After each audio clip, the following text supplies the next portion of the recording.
as the employee ID.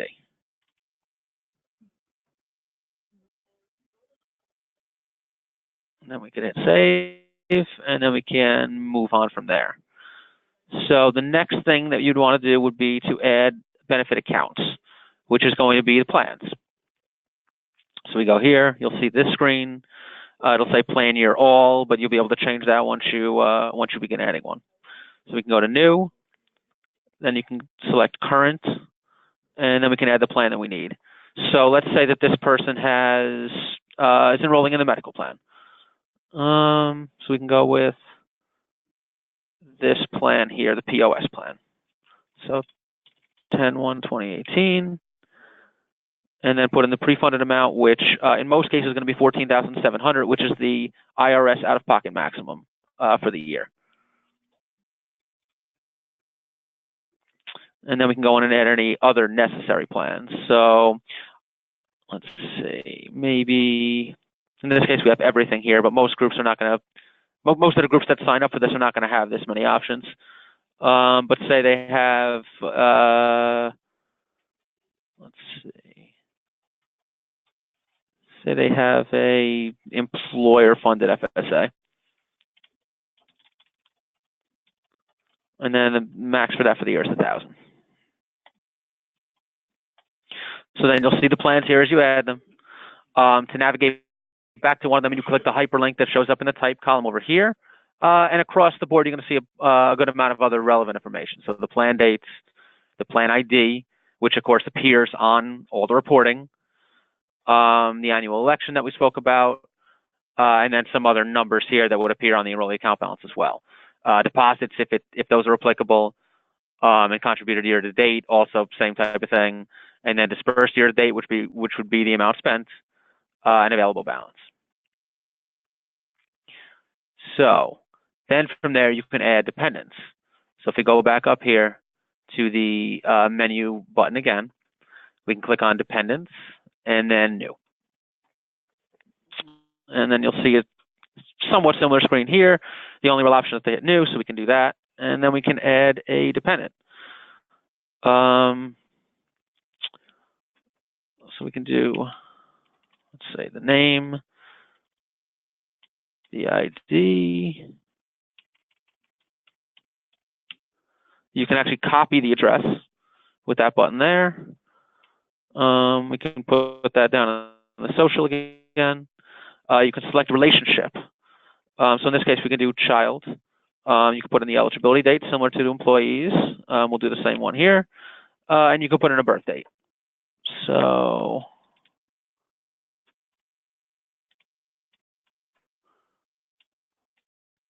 okay, you can do that and select the gender, and everything else should be good. So I mean, if you want, you can enter additional information, but we don't require it. Anything like a Medicare ID or anything like that. The biggest keys are going to be the social, the relationship, and the effective date. So then you can hit save. And then you can add the plans at the dependent level, which would be this here, add flex account. So we can click that. And then we can hit new. And then you'll actually see the plans that are already available from the employee with a pre-populated effective date also. So this person had the HR2 and the employer-funded FSA. So for now, we'll just click the HR2, the medical plan. Sometimes there can be funky rules with the employer-funded FSA. We won't check that for now. So hit that. The effective date is good, and we can save that. So then the next step would be moving on to the cards. So we can navigate back here to the menu, and we can go to cards. And you'll see two options. We can click benefit card. That'll be the one that applies to the employee. Hit new, and it'll show you where it's going to be sent. In this case, we have the employer, and it'll show you shipping method, which, I mean, across the board, we do standard U.S. mail, so that's what that's always going to be. The only thing in this case is, because this is a test, we'll just do not issue for the card. Of course, the default will be issue, and that's what 99% of the groups are going to do. So we can then hit save, and you'll see the card appear there. So this says card number. It's actually not the card number. It's masked, and it is actually the card's PIN number, which is a new type of thing. Card numbers are no longer visible in Allegis, either via upload or in the web interface itself. There's an effective date, and there's the expiration date. So then what we can do is we can go and order a card for the dependent. In this case, the dependent happened to be a child, which you probably wouldn't order a card for. Sometimes you can, sometimes you can't. But you'll always order one for a spouse. So let's go and order one in this case. So it would be cards, dependent card. There's Sam, and then we can go to new, and we can do the same thing. So we have employer, standard U.S. mail, and we're actually going to choose do not issue. And there you'll see the dependent card. If you actually navigate back here and click benefit card again, you'll see them both. And that would be the basic steps to do an enrollment. So just to recap, you would do the employee at the demographic level, the plans, then the dependents, and then the dependents plans, and then the cards for both. So then, of course, there's a bunch of different changes that can be made. So if we navigate back to employee and then demographics, you can see that you can change any kind of information here. So what we can do is, a lot of times you might get a request for a address change or a eligibility date change. So if we went in here and changed the address to, I think this was our old address, right? 235 Main Street, White Plains, New York, 10604, and we can update the address like that. And then actually, because they have dependents, you can actually check this also. Update all dependent billing addresses to this address, and it'll update both or the single dependent automatically. So you can do that, hit save, and that would be all set. It will work similarly with, say the birth date was incorrect.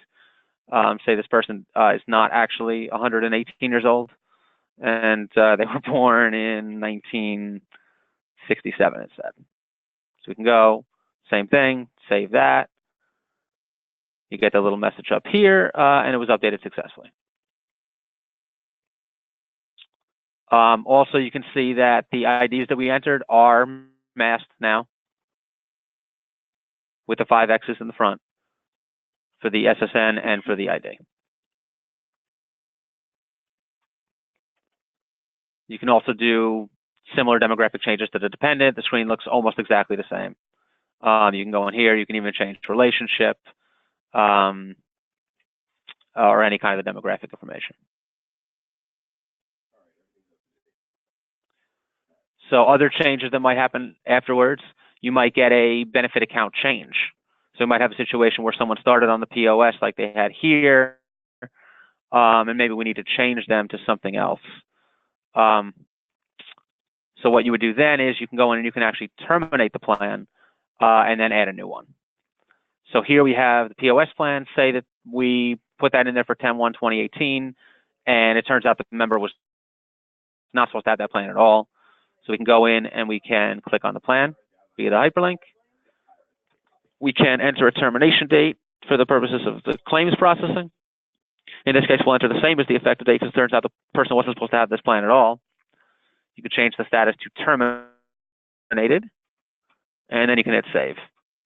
And actually, in this case, because we put future, it won't work. So that's a good little lesson as well. So we can actually go and change them both to say today's date. So then you have 9/24, 9/24. We can save that, and this will now show terminated. I guess for consistency, we can go back and change the employees and the dependents to 9/24 as well.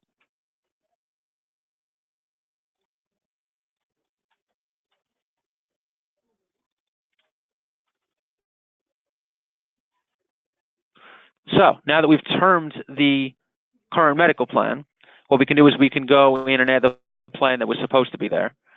So let's say it was the HMO plan. So we'll put that in with the effective date 9/24 and the correct election.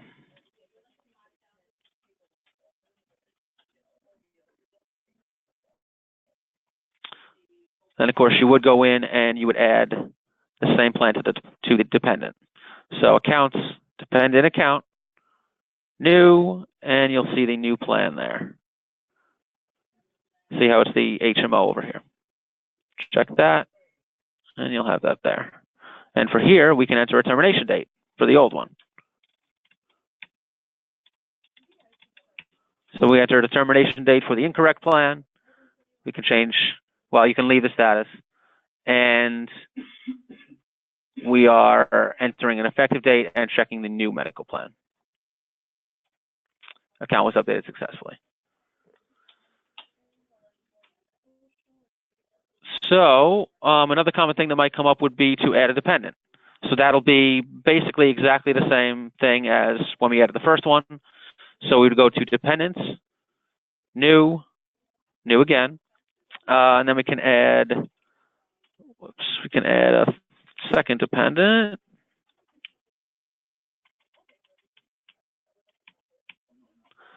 Again, we can copy the address. Let's go with today's eligibility date. Birth date can be around there. Gender female. Relationship for this one's going to be the spouse. And we can put the ID as the same. I'm sorry, we could put the social as the same as the ID. So then you can save that. You'll get the 3 original options that we saw when we added the first dependent. We'll add the flex account. New. We'll just add the correct medical we'll just add the correct medical account. The effective date's already there. Save, and that was updated. And in this case, it is a spouse, so we would automatically be ordering a card.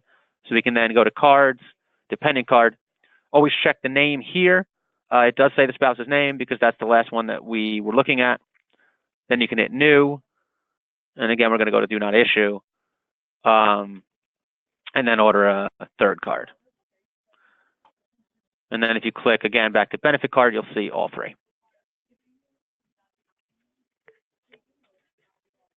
Tom, can you hear me? So then, yeah. So I've got a question for you. Jillian was wondering, she noticed that there was the auto link dependent button that could be clicked. When is it appropriate to click the auto link dependent? Okay, so auto link dependent. So this is, we kind of touched on this before today. So what you can do is the first time that you are enrolling an employee and dependents. Okay, so if you're adding a dependent, you can't do it. If you're doing a couple other things, like it's a little tricky, but the first time that you're enrolling an employee and their dependents, you can use that checkbox. We didn't put it in the flyer because I feel like it can be a little confusing. And the only reason why is because when you have to add a dependent separately, it's a different process, which is the one I showed you here.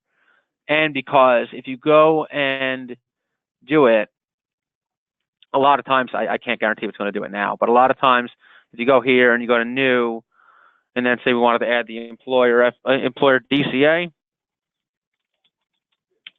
a lot of times you can go here, check this box, and it'll actually become unchecked before you hit save. And so it's sort of like another moving part. But yeah, it technically does work though. So yeah, if that question comes up, like it is doable. Okay. So yeah, so we can do that. Yeah, we can. Go ahead.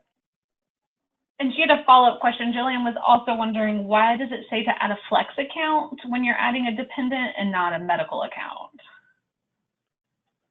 So it's going to say add flex account for any account. So it doesn't know what account you're picking yet. So it's Allegis lingo. Okay, that makes sense. Yep. Oh, great. Okay, those were our 2 questions that have come through so far. Okay. So then what we can do is we can terminate this person. So obviously this comes up very often also, and is very important for the purposes of like claims and invoicing and all of that. So let's see. So say the person is going to be terminated today. Well, yeah, let's say the person is supposed to be terminated today. So let's go and we would enter today's date. down in the termination date, we would change the employee status to terminated. Then you can hit save. Updated successfully. Then we can go back to the menu. We can go to the dependents. And you would have to enter the termination date here. For dependents, I would recommend not changing the status, actually, and letting Elite just do it automatically. Because dependents sometimes can generate an error when you change the status. So I would just hit save on this one. And then the same for the other one. And then for the plans, we can go here, benefit account, and we can navigate to each of the plans, enter the termination date, change the status, hit save, navigate to the plan, enter the termination date, change the status, hit save, and then for the last one also. So this one is actually effective 10/1. So what we can do is we can enter that as the termination date, and in this case, you would also leave the status alone so that you don't get that error that we saw last time. And what will happen is Allegis will actually terminate the account on that date automatically and change the status. So then we can hit save. It'll remain new for now, but will be terminated on that day. And that's what you can do across the board, actually, if you receive a future termination date. So say the termination date for this person happened to be 11/1. I would do the same exact procedure, except leave all the statuses alone. And then the person will be terminated on that day. So then we can go to cards. And generally, what we would do here is we would select all of them and change the status to temporarily inactive. That way, the card could potentially be turned back on in case this was an error or in case the person comes right back on with the insurance or anything of that nature. Temporarily inactive, and then you'll see them get updated here. The other statuses could be lost, stolen. That would be if we receive a replacement card request, or permanently inactive, in which case they would not be able to be turned back on. That would usually be reserved for if an entire group terminates. And Tom, I've got a question that just came through from Cindy. Okay. She's wondering, are there specific required fields needed to create a record? And if so, and the fields are not populated, will the administrator get an error message when creating the record? Okay, so let's see. So if you go here, I tried to keep it fairly light here. Like, we didn't enter a few different things. You definitely don't need the email or the phone. I would say the most important things are obviously the address, the ID, the social, although not entering a social won't generate an error, unfortunately, and the eligibility date. So, and the birthday too. So the two dates, the social and the employee ID, and the address. And Cindy, just to kind of continue with Tom's information here, I created a flyer. It's in the handout section. We'll go over this a little bit at the end of the presentation, but it's called a field guide, and it kind of is an answer to your question in anticipation of a lot of employees having these questions. It highlights every field that does need to be put in order for a record to be complete in our eyes. So I think, Tom, if I understand correctly, it's not that they would necessarily get an error message if they don't put certain fields in, but we do want them to put certain fields in so that we have a complete record for our information. Right. I think the only things that would generate an error would be, I think, employee ID, address 1. Actually, because they have the asterisk. Yep, employee ID, address 1, and the names. I don't think anything else actually generates an error. And the rest of the address information, the city, state, and zip. Okay. Okay, great. So just the fields with an asterisk would generate the error. Okay, great. And I'll pull up this flyer here at the end so you guys can take a look and kind of see what I'm talking about as well. But thanks, Tom. She said thank you. That helped answer her question. Okay, you got it. Okay, so I think, we went over the cards, the dependents, the plans, and the employees, and adding and terminating all of them, and then doing a couple of demographic changes, like the address and the birthday. So I think maybe we can transition to the reporting. So if you go to report, so now we're in the same menu over here with the middle button here, the 3. And then you can go to request. And people using the portal are going to see 2 options here, enrollees and settlement. So enrollees, there's a bunch of different reports here. They are going to see all of them. Most are not going to be available. So you'll click it and you'll see this message up here. User does not have permission to perform this function. So they won't actually be able to run the report, even though they'll be able to navigate to the screen. So getting back to the ones that would be applicable, so we can go to the menu, reports, request, and then enrollees. And the bread and butter report here will be the enrollee account balance. So it's the second to last one all the way at the bottom here. And what this report is this is going to give you the annual elections, the plans, and the remaining balances by employee for everyone in an entire company with a plan. You can run it by plan year. So current, previous, and even future, if future plans are already in the system. And it'll show you all of that information. So you can also sort of filter the report here. So you can use the division drop down to pick a division. Class is actually subdivisions, but we don't use them. Same thing to account segments. And then you can actually check account type also, which can definitely come in handy. So there you'll see all the different account types that we saw before.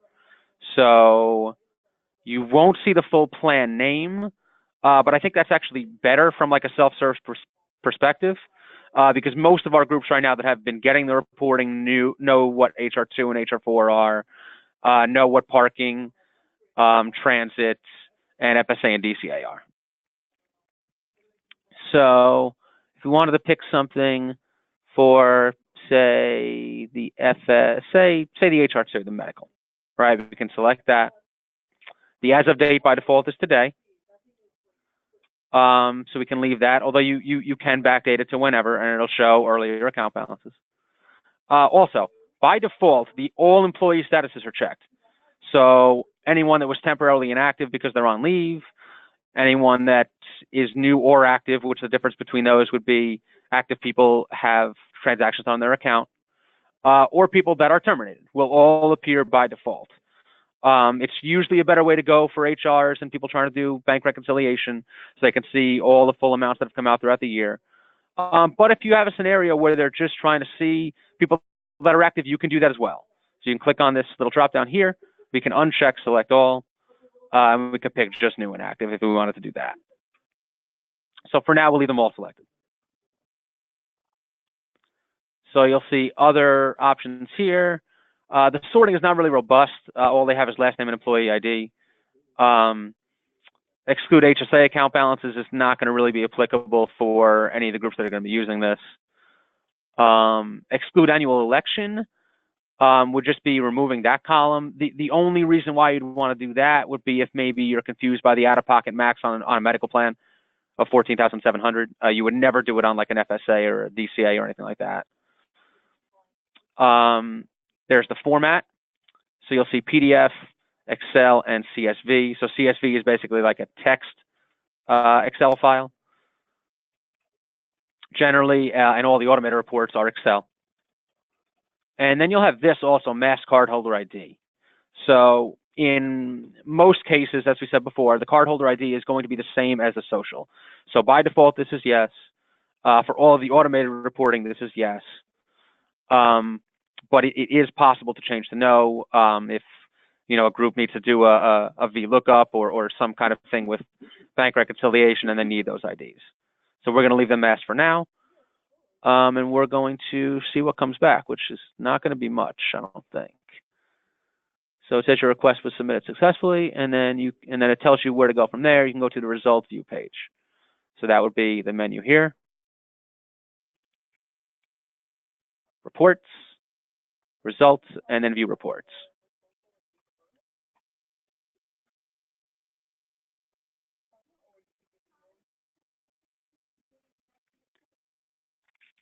And there's the report. So generated right now, Excel, and you can see the employer name that we used. So you can click the hyperlink here, and we can save that down, and this should be it. Okay, and then most of you have seen this report before. Like I said, it's just going to show the member names, the plans, the effective and termination dates, the status, which of course we included terminated, the annual election, the total dispersed for the year, and the available balance. There'll also be totals at the employer level below the primary grid here.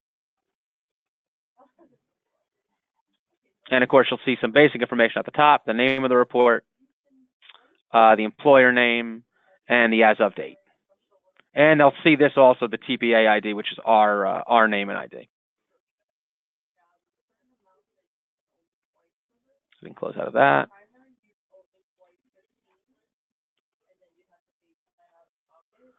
And then we can run something else. So that's the primary report that you would want to run out of enrollees. Another report that's available is PCORI. We don't recommend that. That would go through us directly instead. Most of the other ones are not applicable, or I'm sorry, are not even available, except for this, the enrolled participants report, which is similar to the full eligibility report that I run. It's a little different in that it includes FSA and DCA and is a little bit tougher to read, but it will be available and may be helpful to some groups. So again, you can select the division if you want. You can select not to show dependents if you wish. We're going to include them. Format is Excel by default for this one. Account statuses also can actually include terminated as well. We can leave account type all, like I said, that'll include FSA, DCA, and all of that. And you can actually select plan year here also, like in the enrollee account balance, but it'll be a little bit different. So you can pick current, previous, future, and you can pick all. So that'll show several lines for each employee. You're going to see a bunch of different plans come up. So that you'll see here the report can be a little confusing. That's why we don't really recommend it, and we use our own in-house report instead. So we hit generate. You go back to view reports.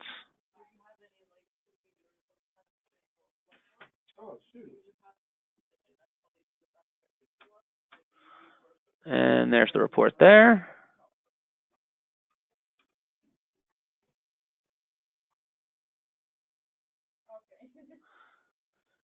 And you'll see a lot of information here. So yes, so we're going to see the employer name and ID, the division if applicable, and then the employee independent IDs, masked of course, and then the names, eligibility date, addresses,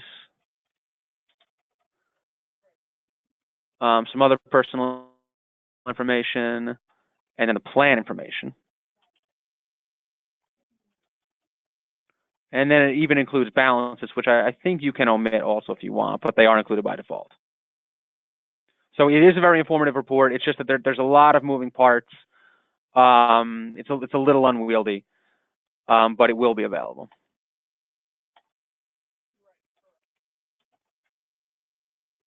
So then we can go to the next section that they're going to be able to see. So if you go back to reports, request, and then settlement. So here you're going to see the primary report that goes out monthly to virtually every group now, which is the employer disbursements report. So this report is used, goes out automated each month and is used for bank reconciliation primarily. So it'll show card swipes, it'll show all checks and direct deposits broken out by individual manual claim, and it will show any refunds. So POS refunds that represent actual monies, and manual refunds, which are actually claims adjustments done on the back end. So we can enter start and end date. We can select the plan year, which this is a pretty important one here. In this case, you're going to pretty much always want to select all so that you make sure that you include all the transactions within a time period. Selecting previous will never return card swipes. because all card swipes obviously are going to be in the current against current plane year plans. And selecting current will give you swipes and claims, but not run out claims. So say a plan ended 9/1 and a claim is filed against the plan that ended on 9/1, you won't see it if you were to select current. So I would always recommend selecting all. All the automated reports will reflect all. And then from there you can generate. So I don't think we're going to be able to see anything from this. So let me try and bring up a sample one here.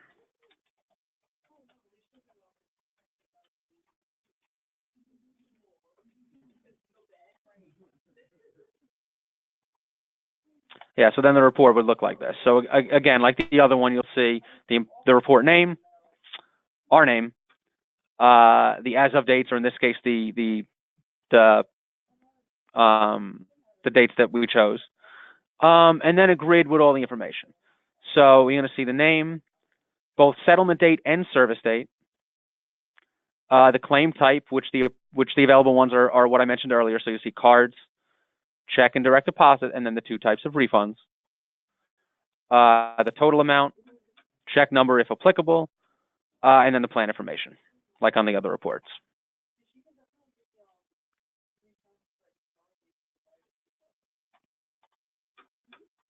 So the last major report that'll be available would be the reimbursement history report, which is this right here. So most groups get it weekly via the automated schedule. And the reason for that is because a lot of groups use positive pay. And weekly checks from Allegis are cut on Wednesday and put in the mail on Thursday. So we set this report up to go out on Thursdays. And even if a group has daily checks, it should still come in handy for them to shoot directly to the bank for positive pay, or just have a check register to be able to view. If you notice right above it, there is also the check register report. These reports are exactly the same. The only thing is going to be the title on top, and there's a slight difference in the way that you would run them in the Allegis interface. Let's go to reimbursement history, and I'll cover the slight difference also. So again, you'll only see the one employer group up here. You'll be able to select the division or any other type of subgroups. Again, we don't use the other subgroups. It's a transactions style report, so we'll pick a start and end date. And then for this report, it's very important to always pick voids and reissues. So include voids, yes, and include reissues, yes.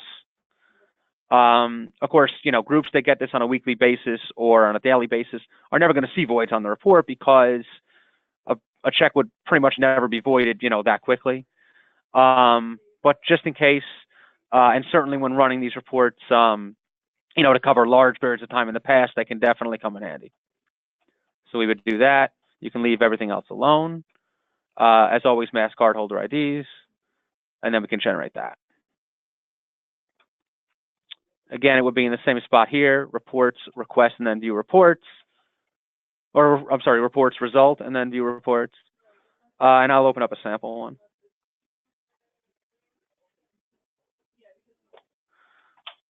So the reimbursement history report looks like this. So like I said, it mostly would serve as a check register. Each check or direct deposit will appear only once, not broken out by individual manual claim like the other report. You'll see the amount. You'll see the check or trace number, the date the check was cut, the type of reimbursement that it is in case it is direct deposit, the division name and the employee names, and you'll actually see the bank account name on this report also. And the information over here will signify whether it was a reissue, a void, or anything like that. All of these happen to just be standard issue.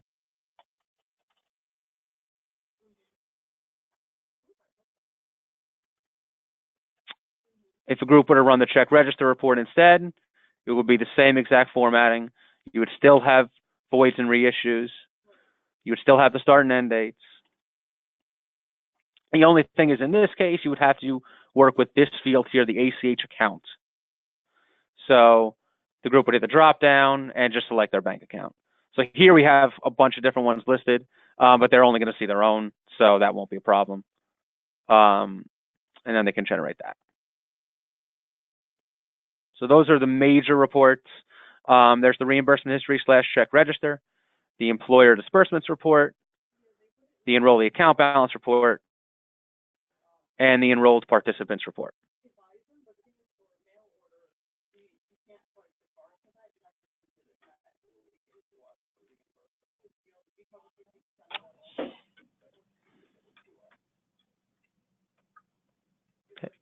Hey, Taylor?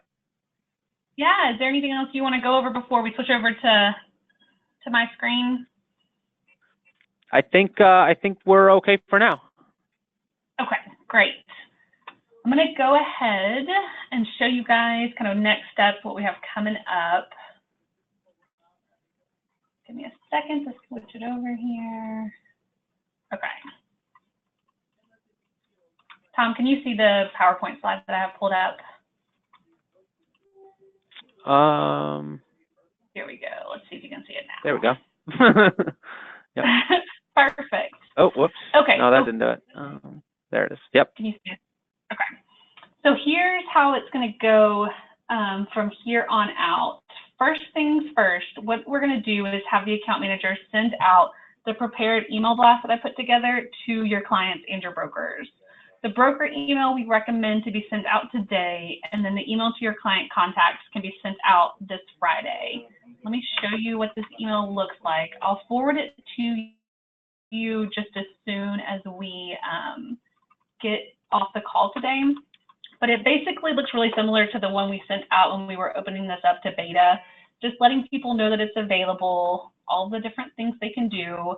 And then if they're interested, what they need to do is reply to the account manager, the one that sent the email to them, with their name, the company name, and the email address of the people within the organization that would like to be registered. And then we can get them set up from there.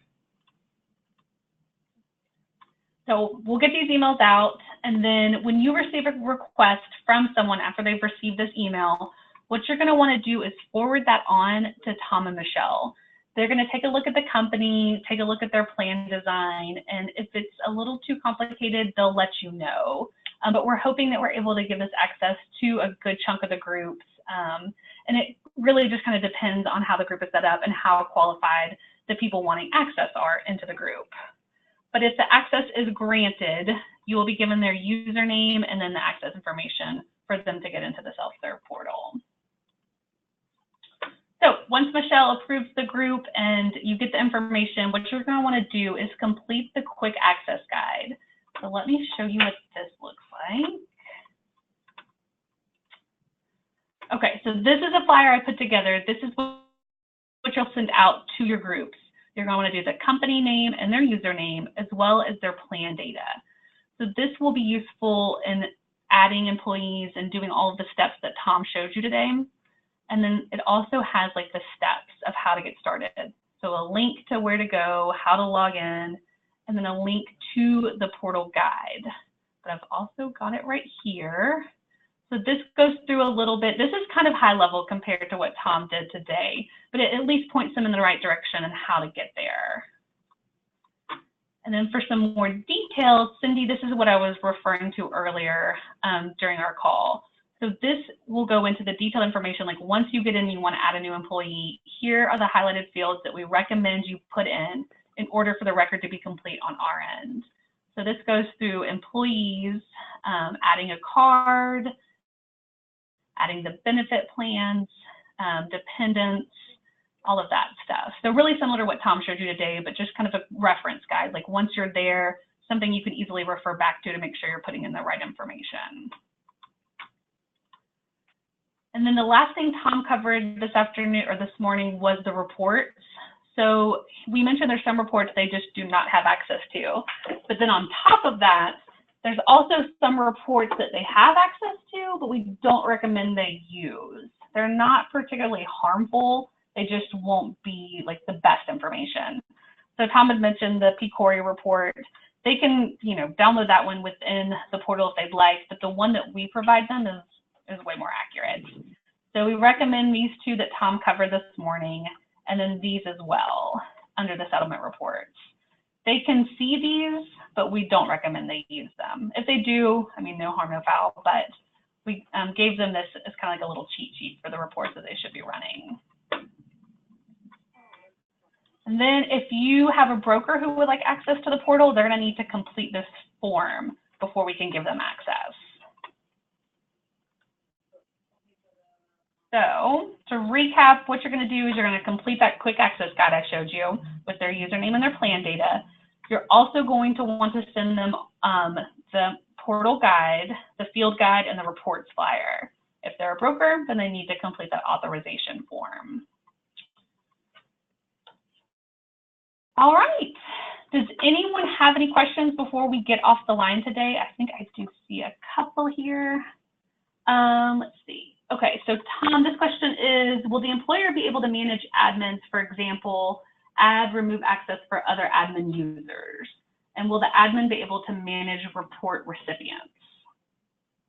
Okay, so they won't be able to manage report recipients. As far as users, it looks like they will. I don't really remember them going over this, but yeah, it looks like for users, they will be able to manage it. Okay, great. Let's see here. Yeah, let's find out. Let's change this and see what happens.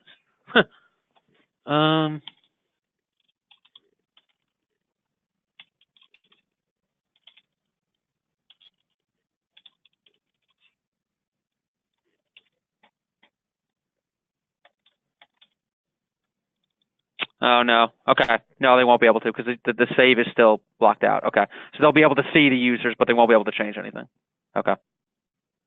Okay, great. And if they want to make changes to the admin users, is that something they would just pass along to Michelle and she would take care of it? Yeah. Well, it would go through the account rep and then to Michelle. Okay, perfect. All right, here's a question from Jillian. This one I think is directed to me. Is the broker email different from the client email? The client will want to know if we include, or they will want to know if we included the client in the email they received. So right now, Jillian, the emails are pretty much the same, except that the email that's going to go out to the broker will have a link to the broker authorization form. I'm not sure when you and Wendy discussed sending out these emails to the brokers first and then the clients on Friday, what the plan is there. So let me know if we need to change the schedule around. And then the other question, are 5 plans the max based on the form we just saw? 5 plans are not the max. They can do, if they have more plans, then they can add more of these self-serve employer portal guides. But I think, Tom, if I understand correctly, I mean, if they're getting access to the portal, they probably don't have more than 5 plans since we want them to have some simple plan designs. Yeah, I don't think we're giving access to anyone that has more than like 3, maybe even 4 plans for now. Yeah, like the long list that we saw there, no self-serve groups are going to be seeing that right now. Maybe down the road, but. Okay, great. Well, if you guys think of any other questions, feel free to reach out to Tom and I. I'm going to send out the forms that we just discussed, as well as the email that needs to go out to the brokers. And then this is also being recorded, so we'll make it available in case anyone needs to go back and rewatch it. We've got another session coming up on October 10th, I believe. So if you know anyone that wasn't able to attend this one, let them know we've got another one coming up. Tom, is there anything you want to add before we wrap up here? I think we're okay, unless anyone has any additional questions. Yeah, I don't see anything else, so I think we're good. Okay. All right, everyone. Well, thanks for joining us, Tom. Thanks for going through all of that. You did a great job. I think this will be really helpful for everybody. All right, you got it. Thank you. All right, thanks, guys.